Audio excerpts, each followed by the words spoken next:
Very good morning. Welcome you all to the NPTEL course on Advanced Distribution System Analysis and Operation. We will continue with transmission and distribution market mechanism. We have already discussed one model and today we will continue with DSO managed model. I think the DSO managed model can be interpreted as twofold. When there is no distribution level market and when such marketplace is present. When there is no distribution level market, the TSO is responsible for TR and aggregated DR dispatch. However, the latter is done indirectly via the DSO. The DSO acts as the central coordinator of DR, validating bits and providing them to the TSO as an aggregated volume of services. An aggregated dispatch command is sent by the TSO to the DSO, who then dispatch individual DR to match the requirement. So, as you could see that first we have DR sent their bits to the DSO for a given service period. The DSO performs validation of DR services bit and aggregated them, that is to A command. Aggregated bit submitted to the TSO, that is to B. And then the TSO performs the dispatch and send the aggregated dispatch command to the DSO. And then the DSO sends the dispatch the command to DR to match the aggregated requirements. As you could see, we have TSO, DSO and DR. So, first of all, the DR submit their bit to DSO and then the bits are aggregated, sent to TSO, then aggregated dispatch command received by the DSO, and finally dispatch command is given to DR. This is how the system works. Now, what are the merits and limitations? The merits are it's likely to have the most efficient facilitation of DR services, and DSO know how to and how one distribution network works, less computational and modeling requirements, and no need for operational data transfer from DSO to TSO, and less data exchange between TSO to DSO and DRs. However, there are serious limitations, potential DSO conflict of interest.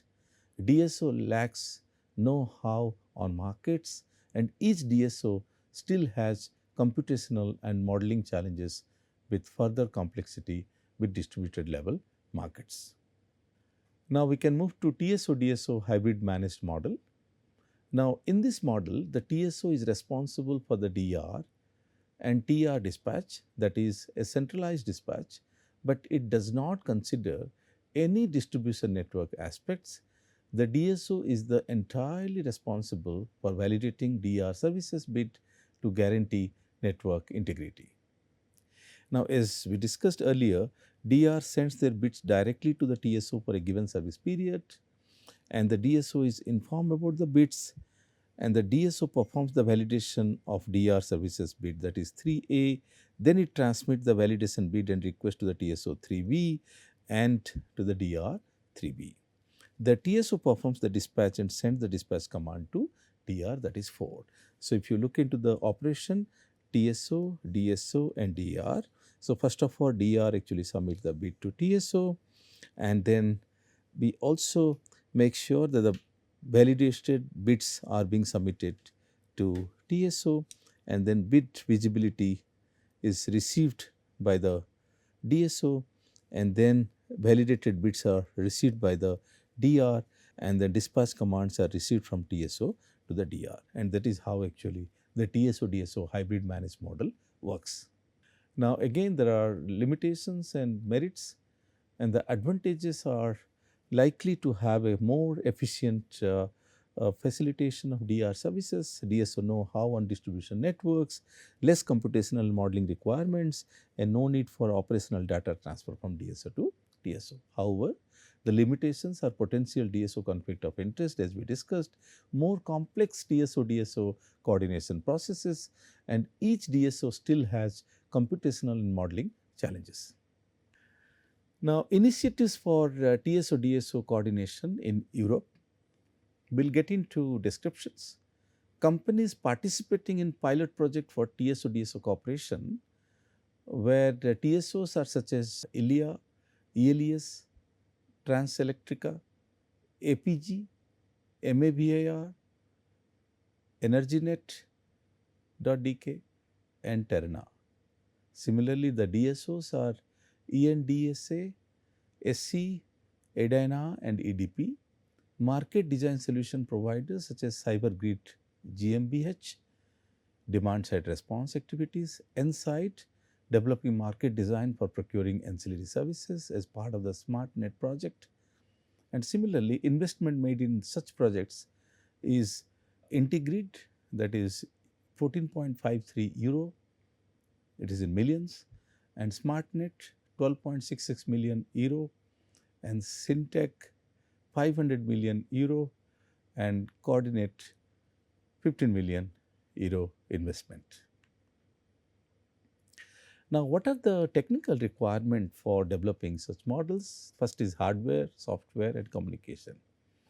So, when you talk about hardware part, we need smart meters and smart network devices, enabling advanced metering with bidirectional communication between metering points and aggregatory system operators. Widespread adoption of distributed generation sources and energy storage technologies. Software part, information technology systems that enable real-time or near to real-time data collection and exchange between different stakeholders. Communication system that enable price signals for frequency, voltage services between system operators and individual DRs or via aggregators. Communication protocols, common interoperable standards at physical and information and communication technology level to enable TSO-DSO coordination as well as interaction with DR asset owners for their operation. There are major regulatory and policy requirements. So, in case of regulatory requirement, which is a clear regulation that ensure DSOs and TSOs act in a neutral and transparent manner in procuring services from DRs. Regulation that turns DSOs into active and neutral market facilitators, as well as regulation to share data from the hub with other market stakeholders while ensuring protection of consumer data. Regulations to ensure data integrity and security of the data hub or data sharing platforms, regulations that allow DSOs and or TSOs to procure ancillary services from DRs, regulations that allow aggregation of DRs to enable their participation in markets or reduction of minimum bid sizes to allow individual DRs to participate. Now, whereas in case of policies to implement advanced metering infrastructure that will enable two-way communication between DRs and system operators. Policies that define the role of system operators and their ability to assess DRs for providing flexibility. Policies focused on creating functioning markets, that is wholesale electricity and ancillary services markets, deploying innovative technologies and reducing system operation cost. Now, the major roles and responsibilities specific to ADSOs and TSOs collaborate with each other and with other stakeholders, including electricity retailers, DR owners, operation and aggregators to gain visibility on the type and capabilities of DRs to provide ancillary services. TSO and or DSOs, where procure ancillary services from DR owners, operators, potentially via aggregators. And IT solution providers develop ICT infrastructure, ensure data protection and system security. Policymakers and regulators invest in pilot scale projects to implement coordination schemes between DSOs and TSOs and ensure dissemination of results, define a vision for DR deployment and market integration where applicable. Now, let us understand transmission distribution co-simulation framework.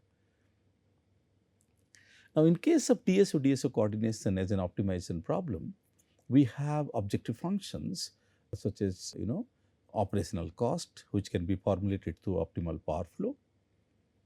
And similarly, other objectives such as voltage frequency stability, carbon emission, we can achieve those objectives as operation cost, voltage frequency stability, carbon emission, etc., through different formulations such as optimal power flow, unit commitment, and security constraint, unit commitment, or optimal power flow.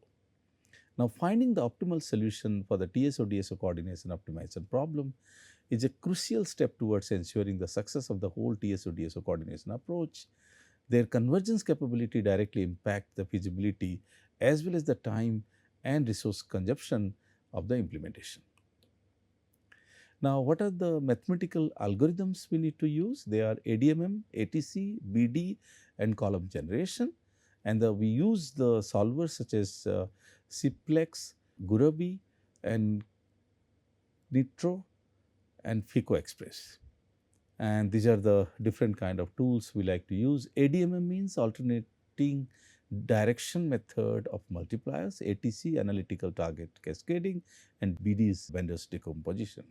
So, if we concentrate on TSO-DSO coordination framework, TSO uses generators at the transmission system and distribution system to satisfy both the systems simultaneously, although the TSOs can to some extent manage to operate the system even in the presence of renewable energy resources in the distribution system. The increasing share of renewable energy sources has taken this approach to its boundaries. TSO requires visibility for all the parameters of the TS and DS, including generators and loads, making the process computationally expensive and requiring a complex communication infrastructure. Also, the distributed large number and small scale parameters at the distribution system are difficult to control centrally at the transmission system. To overcome the technical issues of the centralized approach, the decentralized approach proposes a more common market where the TSO and the DSO are responsible for their own operation cost minimization. Now, if you compare the decentralized versus hierarchical decentralized methods, now in case of hierarchical approach, the interaction between transmission system and distribution system is based on a leader-follower scheme, where the leader has fixed decision variables and leads the followers in making decisions. They require a central coordinator. Hierarchical approaches are usually more vulnerable to cyber attacks than distributed ones. But in case of distributed decentralized method, TSO and DSO solve their own optimizations of problems based on the decomposition of boundaries bus variables and iteratively returns results to another system until an equilibrium is reached. Robust against nodal attacks or failures, allowing the whole architecture to remain in place and information to find other paths to circulate, thus avoiding malicious nodes and corrupted paths. In this way, the data privacy of the independent system operators is preserved and a simple communication infrastructure is required. Also, decentralized approaches are expected to facilitate renewable energy sources services more efficiently while having fewer computational modeling and communication requirements. Now, in case of distributed versus hierarchical comparison, distributed method is iterative nature, makes them computationally expansive. However, hierarchical, easier coordination, more reliable and computational efficient. In case of distributed one, not always possible to reach an overall optimum solution. However, in case of hierarchical, divide the large section problem into slave subproblems solved by DSO and a master problem solved by TSO. Now, in case of distributed decentralized method, cross-coupling and interactions among the individual control loops may be difficult to avoid and lead to grid instability. But in case of hierarchical decentralized method, each subproblem is solved in parallel by the slaves, which optimizes the computational time and the solution is sent to the master. Now, what are the advantages in case of distributed one? It preserves data privacy, avoids costly communication, robustness against nodal attack or failures, flexibility that allows connection and disconnection of distributed renewable energy sources without redesigning the control architecture. But similarly, for hierarchical strategy, the advantages are simple coordination architecture, quite reliable, computationally efficient, minimal data exchange, and simple communication infrastructure is required. Now, what are the limitations? Distribution system has serious limitations. Privacy constraints can prevent system operators assessing the same information. Data exchange can be insufficient, computationally expensive. Overall optimum solution is not always reached, and cross coupling and interactions among the individual control loops can lead to grid instability. And in case of hierarchical systems, the disadvantage is mainly requires a central coordinator and hence usually more vulnerable to cyber attacks. With this note, we come to an end of today's lecture. Thank you. Bye bye.